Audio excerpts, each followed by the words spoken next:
Hello guys, अस्सलाम वालेकुम। कैसे हैं आप लोग? उम्मीद है आप लोग फिट होंगे, ज़बरदस्त होंगे, मज़े में होंगे, बढ़िया होंगे। और और बढ़िया तरीके से हमारे रिएक्शंस को एंजॉय कर रहे मेरा होंगे। नाम है तलहा। इट्स मी मोहसिन तो गाइस। गाइस, रमानंद सागर जी की श्री कृष्णा एपिसोड नंबर 11 का पार्ट नंबर फोर लेकर आ चुके हैं जो गाइस। गाइस लास्ट पार्ट था वो बहुत ही इंटरेस्टिंग और अमेजिंग था, क्योंकि मामा कंस के सैनिकों की जो हमें हालत देखने को मिली है और जो हालत गोकुल वालों ने उनकी की है, दोनों बहुत मज़े की थी और अमेजिंग थी। 2 बार मामा कंस के सैनिकों का सर फाड़ कर मोहसिन भाई उन्होंने भेजा और उन्होंने कहा अगली बार अगर तुमने हमारे बालकों पर नज़र डाली तो तुम्हारे टुकड़े करके यमुना यमुना में में बहा बहा देंगे देंगे। भाई। और मामा कंस को भी कान हो गए हैं। क्यों? क्योंकि जो नंद राय जी हैं वो वहाँ के बड़े सरदार हैं। तो बिल्कुल। अगर इन्होंने उनसे विद्रोह किया तो वो किसी भी सारी बड़े प्रजा देश ने से विद्रोह करके किसी भी बड़े देश ने सहायता सहायता मांग ली मांग तो ली, मामा कंस की मंजी उल्टी हो जानी है जिसमें भाई। से हस्तिनापुर आता है, पांचाल आता है और भी राज्य राज्य आते आते हैं। हैं। तो तो गाइस गाइस अब देखते हैं आगे क्या होने जा मामा रहा है। कंस क्या देखने के करने जा लिए रहे हैं? चलते हैं वीडियो की तरफ और देते हैं reaction. Let's see what happen next.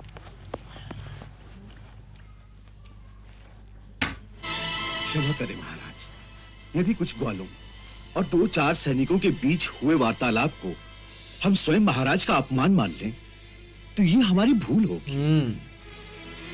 मुझे विश्वास है कि जहां तक नंदराय जी की बात है, उन्हें यदि हमारी ओर से छेड़ा ना जाए तो वो भी कभी आपसे विमुख होने का साहस नहीं करेंगे। नहीं करेंगे।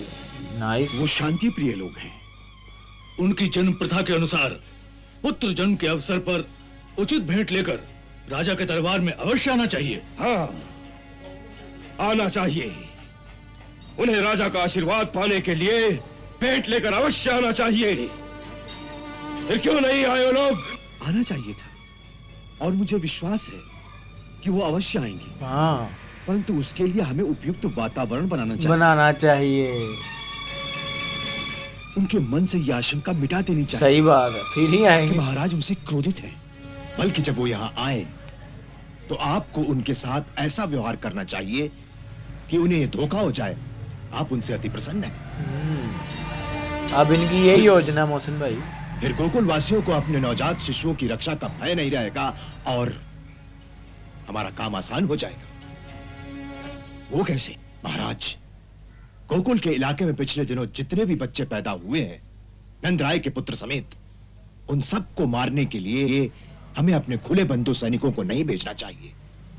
अपने मायावी राक्षसों को एक एक करके वहां भेजना चाहिए। मायावी और वो वहां जाकर बच्चों का इस प्रकार संहार करेंगे कि किसी को यह शक भी नहीं होगा कि इस कार्य के पीछे महाराज की प्रेरणा है। हाँ, तुम ठीक कहते हो। तुम बहुत बुद्धिमान हो चाणूर, बहुत बुद्धिमान। नंदराय जी, बुद्धिमानी यही कहती है कि जहां तक हो सके राजा से बैर नहीं बढ़ाना चाहिए। बैर। इसीलिए मैं बड़े भैया देवदत्त की बात से सहमत हूँ कि प्राचीन प्रथा के अनुसार नंद राय जी को पुत्र जन्म के अवसर पर राजा से आशीर्वाद पाने के लिए उपयुक्त भेंट लेकर महाराजा कंस की सेवा में अवश्य जाना चाहिए। मैं इस बात से सहमत हूँ। वो बालक मेरा है, मेरा एक पुत्र कंस के हाथों बचकर जीवित रह गया। वासुदेव जी। वासुदेव जी। गुरुदेव, ये रहस्य बताकर उन्होंने आपने मेरे मन की अपना सूखी खेत राजमुकुट को पहन लिया है। अमृत जल से सींचकर जैसे उसे फिर से हरा भरा कर दिया है।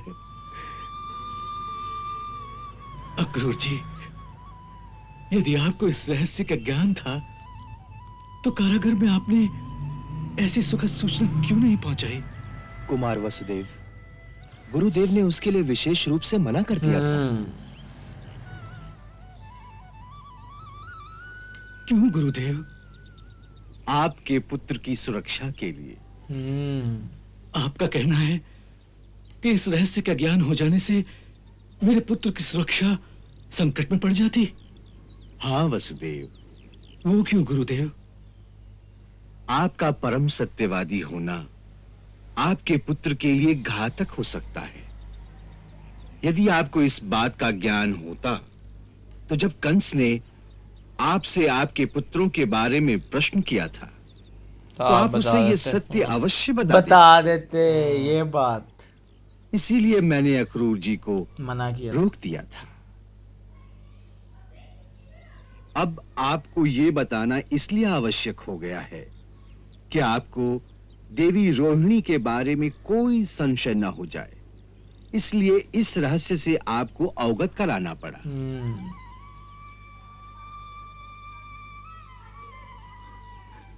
गुरुदेव, आपने मेरे ही कारण मेरे पुत्र को विनाश से बचा लिया। इसके लिए आपको कोटिश धन्यवाद गुरुदेव, कोटिश मेरे ही धन्यवाद। कारण मेरे पुत्र को विनाश इसी से प्रकार कुछ और भी गूढ़ रहस्य हैं बचाया। जिन्हें योग माया ने आपके स्मृति पटल से कुछ काल के लिए मिटा दिया है। पर कोई चिंता न करें, उचित समय आने पर इन सब रहस्यों का अनावरण हो स्वयं जाएगा। प्रकट हो जाएंगे ये जो है। तब तक के लिए हमारा आपको यही आदेश है कि आप जितना जानते हैं यथासंभव उसकी चर्चा अपनी जिह्वा से कभी न करें। ना करें अपनी जुबान से। इन्हीं में सबका कल्याण होगा। क्या बात है। मैं आपको वचन देता हूं गुरुदेव, मैं प्राण दे दूंगा, परंतु अपनी जिह्वा से इस रहस्य को कभी प्रकट नहीं करूंगा। मैं देवी देवकी को भी यही समझा दूंगा।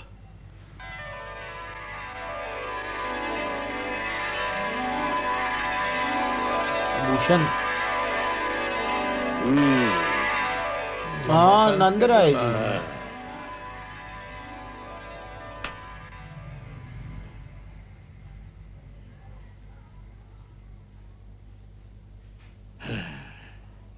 सुंदर, अति सुंदर। हम बहुत प्रसन्न हुए और आपकी भेंट स्वीकार करते हैं। नंदराय जी, आपके घर पुत्र जन्म का समाचार सुनकर हमारा हृदय गदगद हो गया था। नंदराय जी, बालक का जन्म कब हुआ था? अष्टमी की रात को।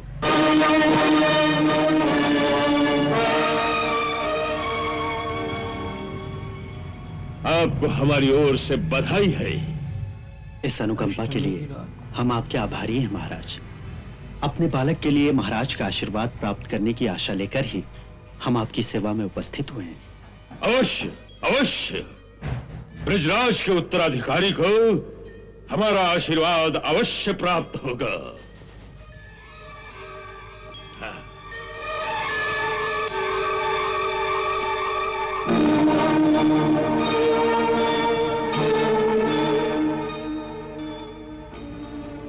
उस नंद नंदन के लिए मथुरा नरेश के आशीर्वाद की प्रतीक ये करधनी स्वीकार कीजिए।